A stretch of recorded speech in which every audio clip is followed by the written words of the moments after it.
श्री गुरुदेव भगवान की जय। श्रीमद् भगवद गीता के 14वें अध्याय में श्री भगवान ने पहले सृष्टि की रचना के पश्चात तीनों गुणों का विवेचन किया, क्योंकि प्रत्येक प्राणी व वस्तु उन्हीं से प्रभावित होती है। सत्गुण से अंतःकरण व ज्ञानेंद्रियों का निर्माण है।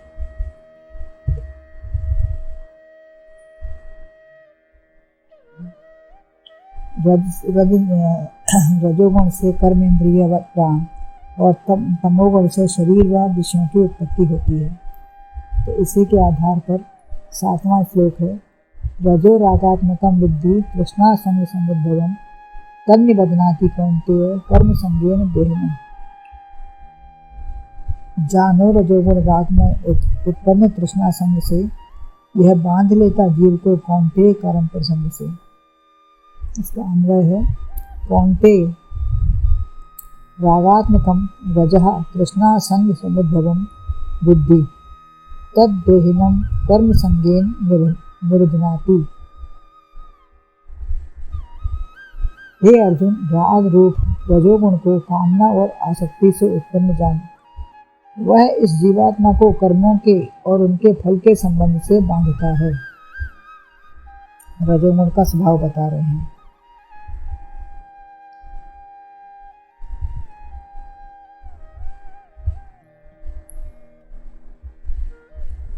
कर्तापन का अभिमान व फलासक्ति से नासमझ ही बनता है। जो समझदारी से काम नहीं करता वो अभिमान और अपने को कर्ता मानता है, इससे बंध जाता है कि मैं ही सब कुछ करने वाला हूँ। खुद तूने अपनी करके खुद में ही खुद आफत पाली, तो नासमझी अपने गले में फंदा डालता है। तीक्ष्ण बुद्धि वाला बंधता नहीं, बंधे तो मरे या हारे। बच्चों के खेल में ऐसा होता है कि अगर बंधे पकड़े तो उसको मरे हुए मानता है, जो मर गया या हार गए। तो ऐसी अटकलें वाली लकीर को मत छुए। जहाँ अटकने होती हैं खेल में भी, तो वहाँ पे ऐसी लकीर को मत छुओ, तो पार हो जाओगे। तीक्ष्ण बुद्धि ही समझ सकता है कि कोई प्रभाव संसार का ना पड़े, ऐसे रहे संसार में। संसार में कैसे रहें? जैसे कमल रहता है पानी में। तो रजोगुण रागात्मक है। राग का रंग लाल होता है। राग से कर्म करता है या उसमें प्रवृत्त होता है। शरीर, परिवार, धन, मान, प्रतिष्ठा, पद, व्यक्ति, वस्तु, देश से राग होता है। इन्हीं सब चीज़ों से राग होता है अपना समझ के, तो उन्हीं में बंध भी जाता है और ये चिपका लेते हैं। जैसे एसी करंट राग है जो चिपका लेता है। एसी करंट है, उसमें छूने से चिपक जाता है इंसान। और डीसी करंट है द्वेष, जिसे दूर फेंक देता है वो। अतः राग ज़्यादा हानिप्रद है। दूसरे अध्याय में कहा है, रागद्वेष वियुक्तस्तु विषयानिंद्रियश्चरन्। तो यही बांध कर चिपका कर इंद्रियों विषयों में प्रवृत्त कराते हैं। रजोगुण आसक्ति पैदा करता है। तृष्णा और आसक्ति कामना से उत्पन्न है। किसी वस्तु को पाने की लालसा ही तृष्णा है, आसक्ति है। जो मिला है वह कहीं जाए ना, यह आसक्ति होती है कि जो मिला है वो हमारा कहीं जाए नहीं, हमारा है, हमारे पास रहे, बना रहे। यही है तृष्णा और आसक्ति। यही संसार में भ्रमाती रहती है। प्रश्न है, कोवा दरिद्रो ही? विशाल तृष्णा वाला ही दरिद्र है। शंकराचार्य जी ने प्रश्नोत्तरी में यही कहा है, संतोष धन ही सबसे बड़ा धन है। जिसके पास तृष्णा है वही दरिद्री है। कहा भी है, गौधन, गजधन, बाजधन और रतन धन खान, जब आवे संतोष धन सब धन दूर समान। तो संतोष धन ही सबसे बड़ा धन है। चाहे जितना धनवान हो, लेकिन यदि संतोष नहीं है तो हमेशा दरिद्र ही बना रहता है। हर वस्तु की अधिक से अधिक आकांक्षा ही तृष्णा है। एक संत थे, जो भी दिन भर में मिलता था शाम तक सब बांट देते थे। एक बार देखा, एक राजा किसी राज को हथियाने के लिए सेना लेकर जाता था, तो अपने बचे पैसे उनके रथ पर उसने फेंक दिए। तो ऐसी धृष्टता करने वाले का पता लगवाया राजा ने कि ऐसा मेरे साथ कौन कर रहा है। तो मालूम पड़ा, तो एक संत हैं, वो शाम को अपना सारा बचा हुआ धन गरीब को बांट देते हैं। तो राजा को गुस्सा आया, बोला कि मैं क्या गरीब हूँ? तो उन्होंने कहा कि आप जिसको संतोष नहीं है वो सबसे बड़ा गरीब है, दूसरे पर आक्रमण करने जा रहे हो। अतः आप शरीर संपत्ति से धनी भले ही हो, परंतु मन के धनी बनो। असंतोषी को हमेशा घटा ही दिखता रहता है, चाहे जितना उसके पास हो उसे अपनी कुछ ना कुछ कमी ही नजर आती है। चाहे रसोई हो या घर में कोई भी वस्तु हो, धनी के यहाँ पूर्ति बनी रहती है।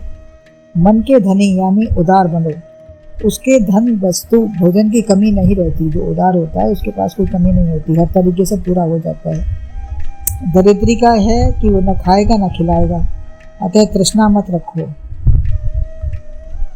व्यापार, कर्तव्य, पुरुषार्थ, संग्रह, उपार्जन सब करो, परंतु राग मत रखो कि मेरा है, मैं किसी को क्यों दूं। संग, आसक्ति इतना न चिपको कि दूसरे का ध्यान ही ना रहे। उदार बने रहो, देते रहो। ज्यों जल बाढ़े नाव में, घर में बाढ़े दाम, दोनों हाथ उलीचिए यही सयाने काम। दाता के संपत रहे आठों पहर हजूर, जैसे गारा राज को भरवत देख मजूर। जो दाता होता है उसके भगवान स्वयं भरा रहता है भंडार उसका। तो अपनी आवश्यकता अनुसार, आवश्यकता देख कर भी दान करो, परंतु दान से कुछ घटेगा नहीं। तृष्णा और आसक्ति से ही रजोगुण पैदा होता है, या इसका उल्टा है। काम ईश, क्रोध ईश रजोगुण समुद्र। अतः अति प्रवृत्ति व कर्म में इतने न बढ़ें कि काम क्रोध बढ़ते चले जाएं। आगे कहेंगे लोभे प्रवृत्तिरारंभा कर्मणाम स्महा स्पृहा। क्रोध, काम, लोभ सब रज से ही पैदा होते हैं। दोनों एक दूसरे के उर्वरक हैं। जैसे बीज से वृक्ष और वृक्ष से बीज की तरह इनका क्रम चलता रहता है। ऐसा समझकर इस ढंग से काम करो कि ये बांधने ना पाएं। कर्म करो लेकिन उसमें आसक्ति और मेरापन ना आए। देहनम कर्म संगिनम बदनाती, ये पैदा हो गए तो ठीक, परंतु सताने बांधने लगते हैं। देही शुद्ध पवित्र आत्मा जीवात्मा को भगवत स्वरूप हो, इसका कर्म के संग दोष से ये बांध लेती है। हम भगवत स्वरूप हैं, अपने को पहचाने रहें, अपना ध्यान रहे, तो ये हमको कर्म के संग दोष बांधेंगे नहीं। अन्यथा हम जीवात्मा में लिप्त हो गए, संसार में लिप्त हो गए, तो इन कर्म के दोषों से बांध लेंगे। हर एक को नहीं बांधता। जो अपने में ज्ञानी है वो उसको नहीं बांधेगा। ब्रह्मा जैसे रजोगुणी है तो सृष्टि का निर्माण करता है। विष्णु सतोगुणी है, वो पालन करता है। शंकर जी संहार करता है, तमोगुणी है। परंतु गुणों का शासन इन पर नहीं है। गुण इन पर शासन नहीं कर सकते, ये गुणों पर शासन करते हैं। माया, गुण या प्रकृति भगवान को अपने बस में नहीं करती। क्रिया से भगवान नहीं बंधे, जो हमें भी नहीं बंधना है। तो भगवान अपनी क्रिया से नहीं बंधे तो हम भी तो उन्हीं का अंश हैं, उन्हीं के चरण चिन्ह पर चलना चाहिए ना। तो हमें भी नहीं बंधना है, भगवान बंधे नहीं है। सात्विक कर्मों से मनुष्य बनता है, बनता नहीं है। सात्विक कर्मों से मनुष्य बनता नहीं है। 18वें अध्याय में कहा है नियतम संग रहितम राग द्वेषतः कृतम अफल प्रयोजना कर्म यत्तत् सात्विक मुच्यते। तो जहाँ राग द्वेष से रहित, न कर्तापन का अहंकार है, न भोक्ता है। जहाँ कर्ता नहीं तो भोक्ता भी नहीं है। स्वाभाविक कर्म है, जाति, वंश, शरीर, समाज की मर्यादा से सब करना है, परंतु हमें कर्म बांध नहीं सकते। यदि हमें लिप्त नहीं है तो बांध नहीं सकते। यश सर्वे समारंभा काम संकल्प वर्तिता। जहाँ संकल्प न है, न कामना है, न फलाशक्ति है, ऐसे कर्म भगवान या महापुरुष ही करते हैं। ऐसे ही कर्म करो। 9वें अध्याय के 9वें श्लोक में कहा है न च मामतानि कर्माणि निर्विघ्नन्ति धनंजय उदासीन वदासीनो मसक्तम तेषु कर्मसु। तो मैं ऊपर बैठता हूँ तो कैसे कर्म बांधेंगे? जब कोई उसमें अंदर घुसेगा तभी कर्म से बंधेगा।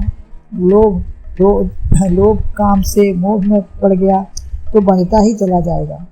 एक से एक सब जुड़ते चले जाते हैं तो उसी में घुस के बनता जाएगा।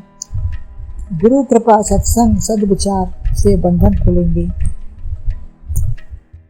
परंतु ऐसी गांठ लगाओ कि एक सिरे से पकड़कर खींचे तो खुल जाए।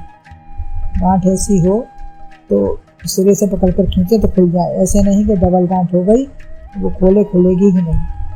कर्तव्य सब करो, किंतु किसी को दखल देना, किसी की टीका टिप्पणी या निंदा, अभिमान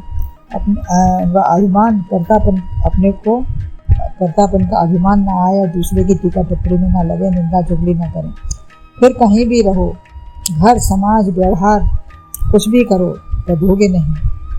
रजोगुण राज से हुआ, क्रिया कामना तृष्णा से सब बढ़े, इससे रोगी बनकर पतन ही होता जाता है। और ज़्यादा घुसते हैं तो दिमाग उसी में घुस के परेशान हो जाता है और टेंशन सब होकर रोगी बन जाते हैं और पतन होता जाता है। जैसे पेट की खराबी से अनेक रोग हो जाते हैं, एक से मुक्ति पाओ तो सारे से बचे रहोगे। एक रोग ही अगर पहले होता है, उसको हम जान के उसको हटा देते हैं, उससे बच जाते हैं, तो फिर आगे कुछ नहीं हो पाएगा, हम बचे रहेंगे। सतयुग में सत्वगुण, द्वापर और त्रेता में रजोगुण रहता है और कलयुग में तामस होता है अधिक। न्यूनाधिक सब सदा रहते हैं, हर समय न्यूनाधिक थोड़े बहुत रूप में हर समय थोड़े ये बने रहते हैं, लेकिन ये युग के हिसाब से इनका विशेष प्रभाव रहता है। यदि कर्म बंधन कारक समझते हो तो कर्म का तरीका नहीं आता।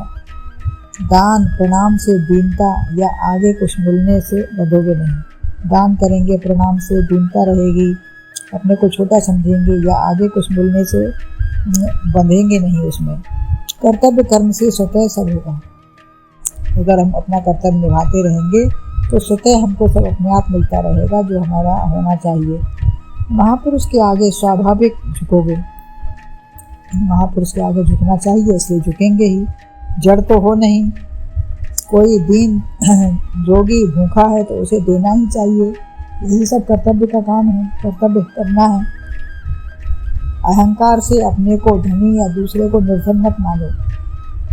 खर्च धन का स्वभाव है, धन का स्वभाव ही खर्च है, इधर से उधर जाना, उधर से इधर आना, तो देना धर्म है। अतः बंधन मुक्ति का तरीका जान लो, बंधन से मुक्ति हमें कैसे होनी है इसका तरीका जान लो, और हर चीज़ में अपने से न घुसो न लिप्त हो, सब अपना कर्तव्य कर्म निभाते रहो और करते रहो, यही हमारा मानवोचित धर्म है, कर्म है। गुरुदेव भगवान की जय।